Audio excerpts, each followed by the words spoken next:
श्री भगवान कहते हैं उदारा सर्व एवैति ज्ञानी त्वात्मेव मे मतम आसितस्स युक्तात्मा मामेवानुत्तमां गतिम। कल्पना कीजिए कि आप कोई तपस्या करते हैं और आपके सामने भगवान आकर खड़े हो जाएं और वह भगवान मुस्कुराकर कहें कि मांगो, क्या मांगते हो? तब आप क्या कहोगे? प्रभु, मुझे धन चाहिए, मुझे ऐश्वर्य चाहिए, मुझे यश चाहिए, मुझे स्वर्ग चाहिए, मुझे मोक्ष चाहिए, मुझे सिद्धियां चाहिए। या आप यह कहोगे कि भगवान, मुझे कुछ नहीं चाहिए, मैं बस आपकी सेवा करना चाहता हूँ। सोचिए कि जब आप सब कुछ पा सकते थे, सब कुछ, तब आपने सेवा को चुना। क्या आप उन अन्य भक्तों के समान होंगे जिन्होंने अनुकूल परिस्थिति मांगी, जिन्होंने धन मांगा, जिन्होंने ऐश्वर्य, यश, मोक्ष, सिद्धियां इत्यादि मांगी? या आप में और उन भक्तों में कोई भेद होना चाहिए? यह प्रश्न आपसे है। वीडियो की शुरुआत ही हम प्रश्न से करते हैं। अंत तक आपके पास समय है, या आप चाहें तो वीडियो को पॉज करिए और इस प्रश्न का उत्तर अपनी बुद्धि के अनुसार देने का प्रयत्न कीजिए। तभी आप सही चिंतन तक पहुंच पाएंगे या इस वक्तव्य को सही समझ पाएंगे। श्रीमद् भगवद गीता में भगवान एक वचन कहते हैं कि ज्ञानी मेरी आत्मा है। अब यहाँ पर बहुत सारे लोगों को यह लगता है कि भगवान बाकी अर्थार्थी जिज्ञासु से भेदभाव कर रहे हैं।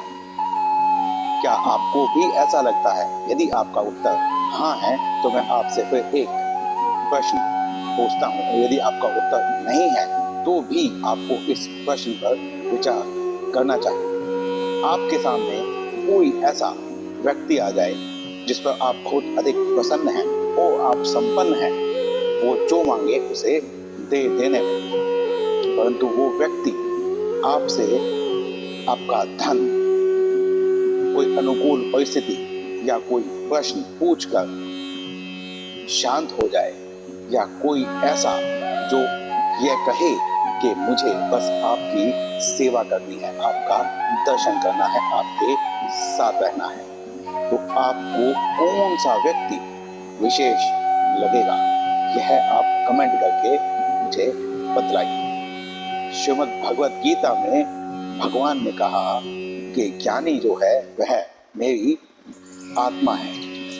ज्ञानी का अर्थ भी हम इससे पिछले वीडियो में बतला चुके हैं, तो आपको वह वीडियो अवश्य देखना चाहिए, क्योंकि जब हम श्रीमद् भगवद गीता की श्लोक दर श्लोक व्याख्या कर रहे हैं तो फिर एक एक श्लोक के बाद अगला, अगले के बाद अगला यदि हम देखते जाएंगे तभी हम व्यवहारिक तर्कपूर्ण इस भाष्य अपनाए कहें, हमारे विचार आप कह सकते हैं, चिंतन मनन कह सकते हैं, उसको सही प्रकार से समझ पाएंगे। भगवान ने ऐसे भक्त के लिए कहा कि ज्ञानी मेरी आत्मा के समान है। अब यहाँ हमें रुकना होगा और यह समझना होगा कि यहाँ पर भगवान ने ऐसा नहीं कहा कि जो ज्ञानी है वह मेरा सेवक है, जो ज्ञानी है वह मेरा प्रिय है, जो ज्ञानी है वह मेरा भक्त है। उन्होंने कहा वह मेरी आत्मा के समान है। आखिर ऐसा भगवान ने क्यों कहा? क्या भगवान पक्षपात कर रहे हैं कि ज्ञानी तो भगवान की आत्मा है और जो बाकी भक्त हैं वह आत्मा नहीं? कोई अंग हो सकते हैं, परंतु शरीर का जो कोई भी अंग और आत्मा की समानता नहीं की जा सकती। आत्मा का भी क्यों कहा गया है, यह भी हम इस वीडियो में आगे जरूर बात करने वाले हैं। तो आइए आज हम श्रीमद् भगवद गीता के 7वें अध्याय के श्लोक नंबर 18 वो रहस्य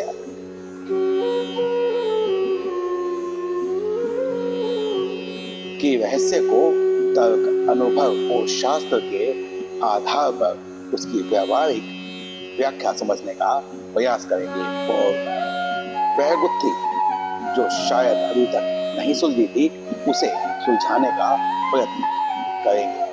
भगवान ने ज्ञानी को विशेष कहा, यह तो सब सुन रहे हैं, देख रहे हैं, वो भगवान पर पक्षपात का आरोप भी लगा सकते हैं, परंतु इससे पहले भगवान ने कहा, उदारा सर्व एवैते, ये सभी भक्त उदार हैं, सभी अर्थात आर्त भी, अर्थार्थी भी, जिज्ञासु भी और ज्ञानी भी। तो भगवान ने कहाँ पक्षपात किया? और यदि भगवान ऐसा कह रहे हैं तो फिर इन सब में समान क्या है? क्या ऐसा है जो इन्हें समान श्रेणी में रखता है, और क्या ऐसा है जो ज्ञानी को इनसे ऊपर उठाता है? यह हमें समझना पड़ेगा। मेरे विचार में भगवान यहाँ केवल दान देने को ही उदारता नहीं कह रहे हैं, वे दिशा की बात कर रहे हैं। दुनिया में करोड़ों लोग हैं, दुनिया में अनगिनत लोग हैं, बहुत से लोग केवल शरीर के लिए जीते हैं। उनकी पूरी चेतना भोजन, भय, भोग और संग्रह के इर्द गिर्द घूमती रहती है। लेकिन ये चारों किसी न किसी रूप में ईश्वर की ओर मुड़े हैं। इनमें पूर्णता का स्तर अलग अलग हो सकता है, तभी तो यह चार श्रेणियां हैं, परंतु इनकी दिशा एक है जो इन्हें एक समान बनाती है, एक समान सूची में रखती है। ये चारों अपने मनुष्य जीवन के साथ न्याय कर रहे हैं। ये केवल अपने लिए ही नहीं जी रहे हैं, इनमें करुणा है, इनमें सत्य के प्रति आदर है, अहिंसा के प्रति सम्मान है। यह सभी जीवों से प्रेम करते हैं। और सबसे बड़ी बात तो ये है कि ये अपने सुख के लिए ऐसा कुछ भी नहीं चाहते हैं जो किसी दूसरे को पीड़ा देकर प्राप्त हो रहा है। यही सनातन धर्म का हृदय है। सनातन धर्म केवल पूजा नहीं है, सनातन धर्म जीवन की वह दृष्टि है जो अपना कल्याण और जगत का कल्याण को अलग अलग नहीं देखता है। इसीलिए सनातन धर्मावलंबी समस्त विश्व को एक परिवार कहते हैं। इसलिए भगवान ने इन्हें उदार कहा है। एक बात अभी भी अधूरी रह गई, लेकिन यदि सभी उदार हैं तो फिर ज्ञानी श्रेष्ठ क्यों है? यहीं से गीता का सबसे अद्भुत रहस्य खुलना प्रारंभ होता है। आर्त भगवान को चाहता है क्योंकि उसे दुखों से मुक्ति चाहिए। अर्थार्थी भगवान को चाहता है क्योंकि उसे धन चाहिए। और जिज्ञासु भगवान को चाहता है क्योंकि वह जानना चाहता है, अपनी जिज्ञासा को मिटाना चाहता है। भले ही यह भक्त हैं, परंतु यह भगवान से कुछ चाहते हैं, अपने लिए न सही, अपने परिवार, अपने समाज, संसार, जीवों के लिए चाहते हैं, परंतु भगवान से कुछ चाहते हैं। लेकिन जो ज्ञानी है, वह ज्ञानी भगवान से कुछ नहीं चाहता, वह बस भगवान को चाहता है, और वह भी बस इसलिए कि वह उनकी सेवा करना चाहता है। यहाँ पर एक उदाहरण से हम समझना चाहते हैं कि एक राजा है, वह 4 लोगों पर प्रसन्न हो गया है। चारों लोगों से वरदान या कुछ इनाम मांगने के लिए वह कहता है।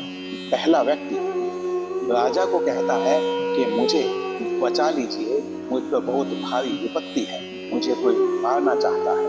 दूसरा व्यक्ति कहता है मुझे धन चाहिए, वह राजा से बहुत सारा धन मांगता है। तीसरा व्यक्ति वह है जो कहता है कि मैं बहुत सारे प्रश्नों के उत्तर जानना चाहता हूँ, मुझे ज्ञान चाहिए, मुझे पढ़ना है।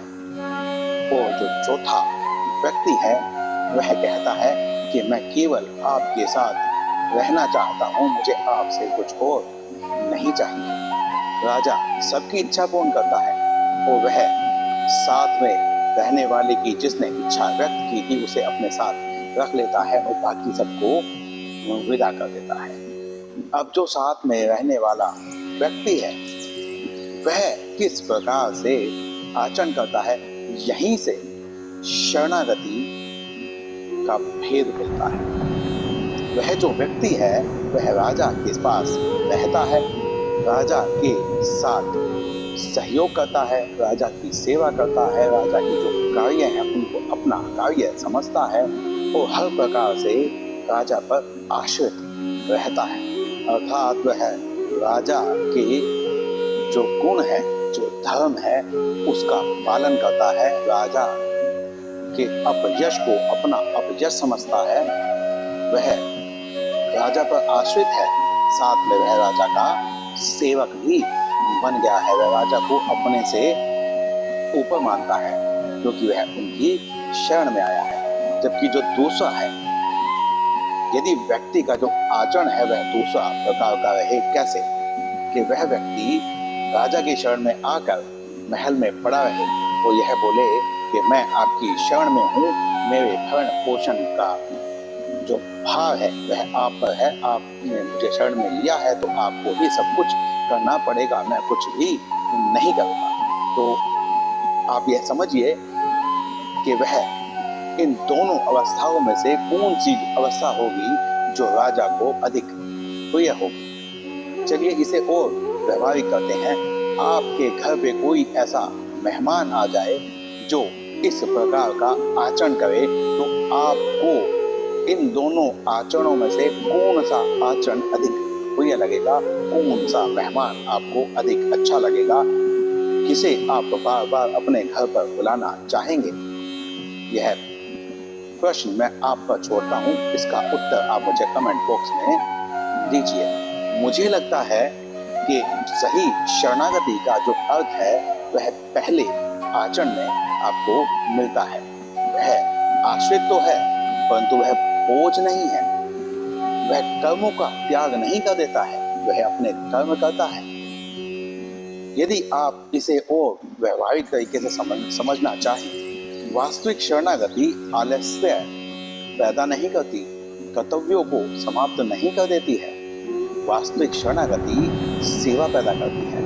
जो वास्तव में राजा का हो गया वह राजा का कार्य भी अपना कार्य मान लेगा। वह राजा पर आश्रित तो अवश्य रहेगा लेकिन राजा का भाव नहीं बनेगा, उसका सहयोगी बनेगा।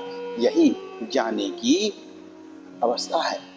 यही तो आपकी अवस्था थी जब आपने कहा कि मैं आपकी सेवा करना चाहता हूँ। वह भगवान से यह नहीं कहता कि आप सब कीजिए, वह कहता है प्रभु अब मैं आपका हूँ, मेरा कर्म आपके हैं, मेरी बुद्धि आपकी है, मेरा जीवन भी आपकी सेवा के लिए है। लेकिन भगवान की सेवा क्या है, यह प्रश्न भी तो खड़ा होगा। और यही आज के आधुनिक जीवन काल का सबसे बड़ा भ्रम बन गया है।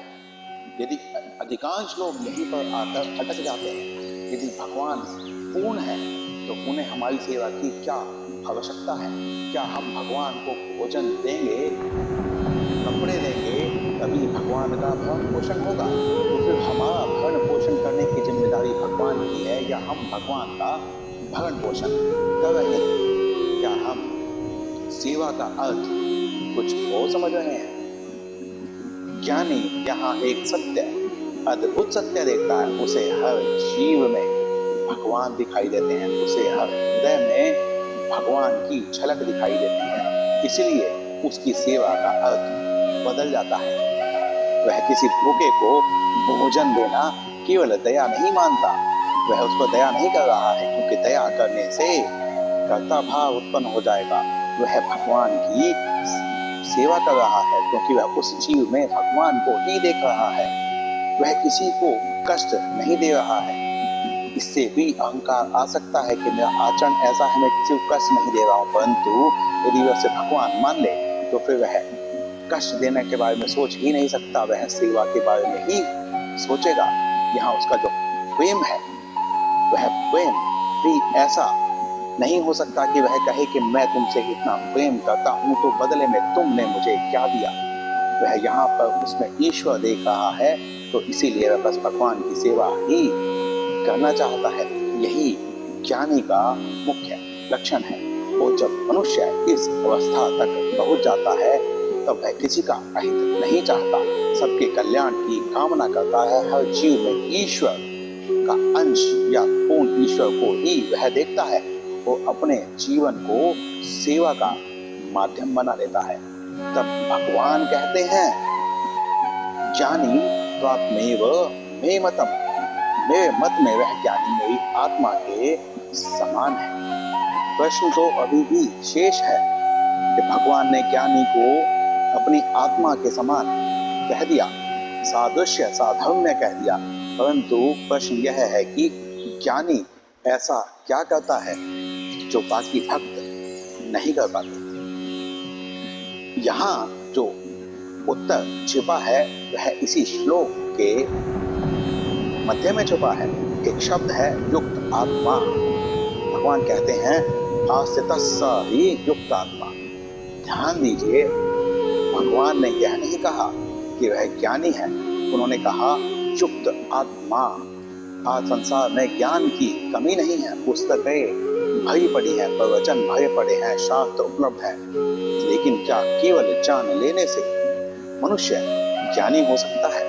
यदि ऐसा होता तो संसार के सभी विद्वान मुक्त हो जाते, या लाइब्रेरी, कंप्यूटर, गूगल सबसे अधिक बुद्धिमान होता। परंतु सच्चाई यह है कि ज्ञान प्राप्त करना कठिन नहीं है, ज्ञान में सिद्ध होना कठिन है, उसे अपने आचरण में लाना कठिन है। एक व्यक्ति जानता है कि क्रोध बुरा है, फिर भी वह क्रोध करता है। एक व्यक्ति जानता है कि लोभ दुख देगा, फिर भी वह लोभ करता है। एक व्यक्ति जानता है कि संसार नश्वर है, फिर भी उसी में डूबा रहता है। ज्ञान केवल जीवन में उतरा नहीं है। ज्ञानी वह नहीं जिसने सत्य सुन लिया, ज्ञानी वह है जिसने सत्य को जीवन में उतार दिया, उसे जिया, उसे ही अपना जीवन बना लिया। यही युक्त आत्मा है। पिछले वीडियो में हमने भगवान राम का उदाहरण देकर यह बात समझाने का प्रयत्न किया था। आप चाहें तो इसका पिछला वीडियो देखकर इस बात को पूर्णतया समझ सकते हैं। जो युक्त होता है उसका ज्ञान अवसर देखकर नहीं बदलता, उसका धर्म परिस्थितियों के अनुसार नहीं चलता, उसकी करुणा लाभ नहीं देखती कि कहाँ पर मैं करुणा करूंगा तो मुझे उससे क्या लाभ होगा। वह निश्चल होता है। आत्मा क्यों कहा गया है यह भी हम बताएंगे अवश्य। अब ज्ञानी व्यक्ति जो है वह अकेला होता है तब भी, वह भीड़ में होता है तब भी, सुख में होता है तब भी और दुख में होता है तब भी वह इन गुणों से युक्त रहता है। और यही कारण है उसे भगवान आत्मा के समान कहते हैं, क्योंकि आत्मा का एक गुण है नित्य होना। शरीर बदलते हैं परंतु आत्मा बनी रहती है, ऋतुएं बदलती हैं परंतु आत्मा को उस पर कोई फर्क नहीं पड़ता। आत्मा को ना काटा जा सकता है, ना चलाया जा सकता है, ना आत्मा का जन्म होता है, ना मरण होता है। तो यहाँ पर नित्य तत्व को प्रदर्शित करने के लिए कि एक बार इस अवस्था में आने के पश्चात फिर कभी वह अपने पद से गिरता नहीं, इसीलिए भगवान ने उसे अपनी आत्मा के समान कह दिया है। हमने इस श्लोक में शरणागति के बारे में भी बात की थी। तो यहाँ भगवान अध्याय 7 श्लोक 19 में शरणागति के बारे में ही कहते हैं। वो कहते हैं कि बहुत जन्मों के बाद ज्ञानी मेरी शरण में आता है। अब यहाँ भगवान ने एक अद्भुत बात कही कि ज्ञान का अंत शरणागति है, अहंकार का अंत शरणागति है, खोज का अंत भी शरणागति है। परंतु कभी आपने सोचा कि शरणागति जो है उसका अंत क्या है, वो कब पूर्ण होती है? वह पूर्ण होती है वासुदेव सर्वविधि। वासुदेव ही सब कुछ है, भगवान ही सब कुछ है। यही वह क्षण है जब ज्ञानी की दृष्टि बदल जाती है। जहाँ संसार इन वस्तुएं देखता है वहाँ ज्ञानी एक ही सत्ता देखता है। वह संसार में मित्र और शत्रु देखने वालों से अलग होता है। ज्ञानी ईश्वर की लीला देखता है। जहाँ सारा संसार लाभ और हानि में उलझा है, वहाँ ज्ञानी शिक्षा और कृपा देखता है। अब उसे प्रत्येक जीव में भगवान दिखाई देते हैं, इसलिए वह किसी से द्वेष नहीं करता। यदि हर हृदय में भगवान है तो फिर मैं किससे घृणा करूं? यदि हर जीव में भगवान का अंश है तो मैं किसका अहित करूं? यही संपूर्ण जगत उसी का विस्तार है, तो फिर मैं किसका शोषण करूं? तो ज्ञानी इस स्थिति में भगवान के साथ धर्म्य हो जाता है। भगवान किसी के साथ ना राग करते हैं ना द्वेष करते हैं, भगवान बस न्याय करते हैं। जो जिसका अधिकारी होता है भगवान बस वही उसे देते हैं। इसीलिए ज्ञानी भी भगवान की आत्मा हो जाता है। अब आपको बस यह तय करना है कि आपका आचरण किस प्रकार का है, आपकी दिशा क्या है। यदि आप इस पर मनन चिंतन करते हैं और अपने आप को उसके अनुरूप बनाने का प्रयास करते हैं तो आप भी इस श्लोक वाले ज्ञानी हो सकते हैं। यहाँ एक बहुत साधारण सा प्रश्न खड़ा होता है कि हम यह कहते तो हैं कि भगवान सर्वत्र है, लेकिन क्या हम ऐसा वास्तव में मानते हैं? यदि हम सचमुच में ऐसा मानते होते कि भगवान सर्वत्र है तो क्या हम किसी को धोखा दे पाते? यदि हम सचमुच मानते कि भगवान सर्वत्र है तो हम किसी के साथ अन्याय कर पाते? नहीं कर पाते। बस बात इतनी ही है कि मैं जान लूं और मैं उसे अपने आचरण में उतार लूं। इन दोनों बातों में बहुत फर्क है और यही बात ज्ञानी से बाकी भक्तों को अलग कर देती है। इसीलिए भगवान ज्ञानी को अपनी आत्मा कहते हैं। एक और प्रश्न पर हम जा सकते हैं कि जो ज्ञानी है जब वह किसी का से द्वेष नहीं करता तो क्या उसे क्रोध नहीं आता? क्या ज्ञानी कभी दुखी नहीं होता? क्या ज्ञानी कभी संघर्ष नहीं करता? क्या ज्ञानी हाथ पर हाथ धरकर बैठा होता है? ऐसा नहीं है। हमारे शास्त्रों में क्या आता है? अर्जुन भी युद्ध भूमि में खड़े थे, हनुमान जी ने भी युद्ध किया। ज्ञानी का अर्थ बस यह है कि वह कितनी भी समस्याओं में आ जाए परंतु वह युक्त आत्मा ही रहता है। उसके जो निर्णय है, जो उसका व्यवहार है, जो आचरण है, वह धर्म के अनुसार ही चलता है। वह लाभ हानि से चिंतित नहीं होता है। तो ज्ञानी वह व्यक्ति है जो हर कार्य करते हुए भी धर्म से युक्त है। जो मैं स्वयं के लिए नहीं चाहता वह व्यवहार मैं दूसरों के साथ नहीं करता, यह सनातन धर्म का मूल ज्ञानी के आचरण में आ जाता है। वह इससे युक्त रहता है। फिर वह जो भी कार्य करता है, क्योंकि कर्तव्यों का त्याग नहीं होता, कर्तापन का त्याग होता है। कर्म तो हमें करने ही पड़ते हैं, तो हर प्रकार के कर्म करते हुए उसके केंद्र में वह भगवान को रखता है, अपने स्वयं के लाभ हानि की चिंता को नहीं, अपने स्वार्थ को नहीं। और यही अवस्था जो है ज्ञानी को सबसे श्रेष्ठ बनाती है। इसीलिए भगवान ज्ञानी को अपनी आत्मा कहते हैं। श्रीमद् भागवत महापुराण में भी भगवान कपिल देव माता देवहूति से कहते हैं कि जो व्यक्ति केवल मूर्ति की पूजा करता है लेकिन जीवों में स्थित भगवान का सम्मान नहीं करता तो उसकी पूजा अधूरी है।